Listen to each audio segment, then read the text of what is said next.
Memang saya masih banyak salahnya, dan mudah-mudahan saya yang salah dan kebenaran hanya milik Allah Subhanahu wa Ta'ala.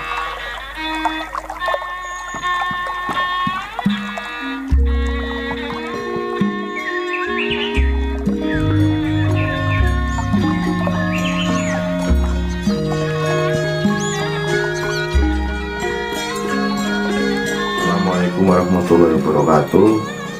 Pada kesempatan kali ini saya berada di hadapan Anda semua, tidak ada maksud untuk menjadi penceramah seperti para ustadz, seperti para kiai, atau mungkin seperti para gus, dan seperti tokoh-tokoh ulama atau apapun. Saya hanya mencoba untuk mengupas sesuai dengan pemikiran saya tentang perjalanan Beranda Lokajaya atau Sunan Kalijogo yang sempat kemarin saya upload di dalam konten channel Arek Genjeran. Jadi sekiranya nanti apabila ada yang salah dalam pemaparan saya, monggo silahkan di komen-komen di bawah atau dikritik. Kalaupun nanti di situ ada yang salah, namanya juga ini secara menurut garis pemikiran saya, hasil dari angan-angan saya.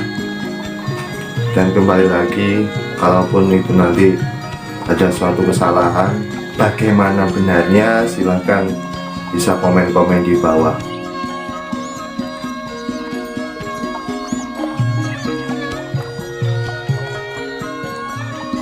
Di situ diceritakan kemarin di dalam video bahwa Sunan Kalijaga yang pada saat muda itu punya julukan Beranda Lokajaya bertemu dengan seseorang berpakaian mewah, berpakaian seperti ulama. Di situ ada dua orang yang di akhir cerita saya sebutkan, ternyata orang tersebut adalah Sunan Bonang dan Sunan Derajat, utusan dari Sunan Ampel Raden Ahmadullah. Sunan Kalijaga beradu ayam dengan Sunan Bonang, beradu ayam jago. Ayam jagonya Sunan Kalijaga itu bernama Ganden, ayam jagonya Sunan Bonang itu bernama Tata. Waktu Sunan Kalijaga berbantahan dengan Sunan Bonang, pengetahuan Sunan Kalijaga masih belum begitu tajam. Oleh karenanya diibaratkan Ganden melawan Tata. Ayam Sunan Kalijaga itu Ganden dan ayam Sunan Bonang itu Tata. Ganden itu sendiri adalah sebuah palu yang terbuat dari kayu yang biasanya digunakan untuk memukul Tata dalam membuat suatu ukiran. Dan kalau diangan-angan ya, Ganden dan Tata itu sendiri merupakan satu kesatuan yang tidak bisa dipisahkan dalam membuat ukiran.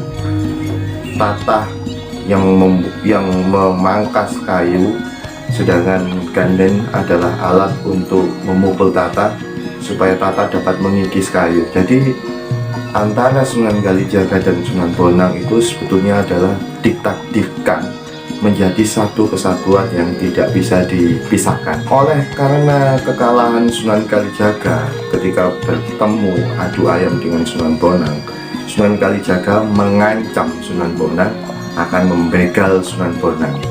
Membegal pada arti ini dimaksudkan adalah membegal pengetahuan. Jadi mereka pada saat itu debat argumen, debat keyakinan, debat ilmu, debat pemahaman, dan mungkin juga pada saat itu terjadi semacam perang bantah antara Sunan Kalijaga dan Sunan Bonang. Nah, dan waktu itu kan diceritakan juga bahwa Sunan Bonang memakai pakaian yang sangat mewah dengan pernak-pernik atau perhiasan yang di mata Sunan Kalijaga itu sesuatu yang sangat berharga. Lah, kalau di sini menurut saya adalah mungkin mudah-mudahan saya salah, Sunan Kalijaga pada saat itu sebetulnya sudah berbekali dengan ilmu hakikat, ilmu tauhid secara Jawa, dan Sunan Bonang sudah mempunyai pemahaman ilmu secara tauhid dan syar'i. Artinya kalau dalam bahasa Jawa itu jobone oleh, jerune oleh. Di dalam sudah ada pengetahuan dan di luar sudah ada pengetahuan, yang artinya syariat dan hakikatnya itu sudah ada di Sunan Bonang. Mungkin seperti itu. Nah, pada saat Sunan Bonang menunjuk pohon kolang-kaling yang berubah menjadi emas. Dari sini maksudnya adalah buah kolang-kaling itu kan buah yang berasal dari pohon aren. Pohon aren itu ada sebagian orang Jawa menyebutnya dengan pohon kawung. Nah, buah kolang-kaling itu kan buah dari pohon aren. Sebagian orang Jawa itu menyebutkan bahwa pohon aren itu juga biasa disebut dengan pohon kawung. Buah kolang-kaling juga bisa disebut dengan buah kawung karena berasal dari pohon kawung atau pohon aren. Dalam filosofi Jawa, kata kawung sendiri itu mempunyai makna, singkatan dari kalimat kawuningono, wong urip kuwi ono sing kang nguripake.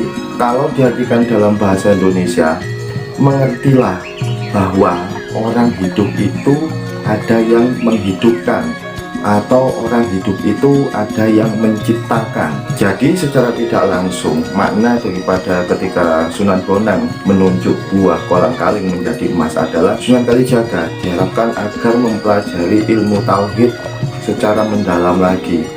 Buah kolang-kaling yang berubah menjadi emas artinya ilmu tauhid itu adalah sesuatu yang sangat berharga, diibaratkan emas.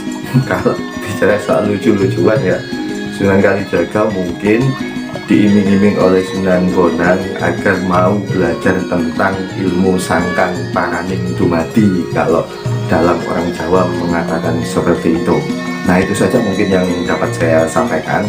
Kalau kita bicara soal kawuningono, wong urip kuwi ono kang uripake, sampai ke pembahasan tadi yang sudah saya bilang sangkan paraning dumadi, itu nanti jadi panjang bahasanya dan tidak mungkin saya sampaikan di via media sosial YouTube ini.